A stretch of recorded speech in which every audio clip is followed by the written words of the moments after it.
moved from my parents' studio, which we visited earlier today, and over the period of time from 1938 to 39, they were substantially moved in here.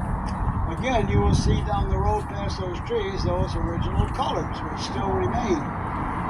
The building behind this little lattice work here, it has the little small building up on the top.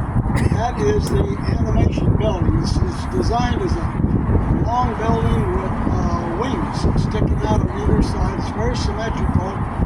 Walt designed that to be a hospital just in case the studio didn't work. Obviously, World War II came along on November 8th, 1941. The U.S. Army drove up and said, we're taking over.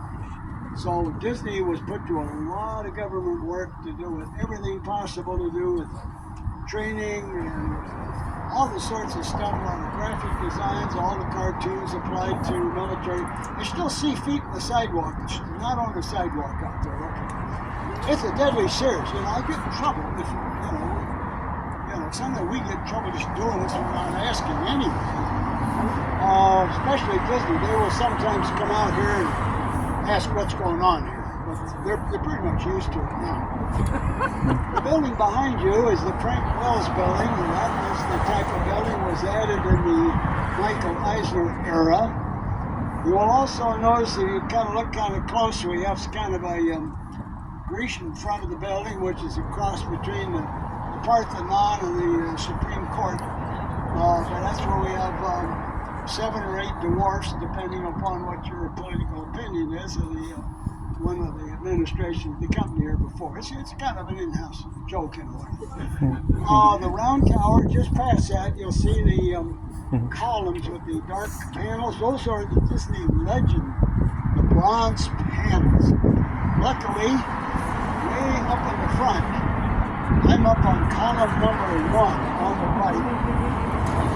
right next to the big statue to do with the legend statue. And I'm up there with Alice Davis, Bowie Crump, Fred McMurray, and a bunch of other very interesting people. So somehow they decided to put my plaque in a really, really super spot.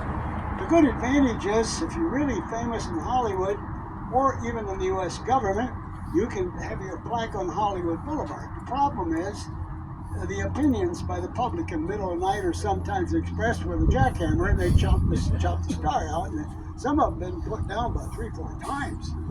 Luckily, where I am, I can't be destroyed. There's no bubble gum on my plaque, but the ledge is just right enough the little tiny birds sit on and poop on it.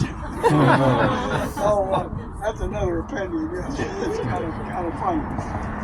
This whole area, when I first came in here, the entrance was basically on the corner. It was a little gravel strip, and they had a baseball diamond, and then this whole area was just a gravel parking lot full of weeds. Most of the cars don't care what they park on, we're not even going to do anything with it. So over time, this kept expanding. Below here is about a 4-story gargantuan garage underneath.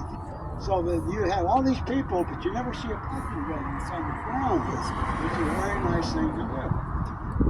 Before these buildings were added, this whole back lot was basically a western street, and then a big part of it was a colonial, like South Carolina type of place. I loved coming out here with a brown bag, taking my lunch hour while they were watching movies. Out back, it was full of dirt and dust and horses, and droppings all over the street, and all these big lights, and a lot of sound of guns being fired out here, a lot of horses. Cowboy movies are full of weird-looking characters. They're all kind of funny type guys, cowboy stunt people and things like that. So when I was first here, I just thought this is the most fascinating place to work. But those people thought, wow, this is a fascinating place to work. They're building an amusement park. They're building parks in here. Oh my God, they're building little cars in here. So there was all these different worlds on this spot.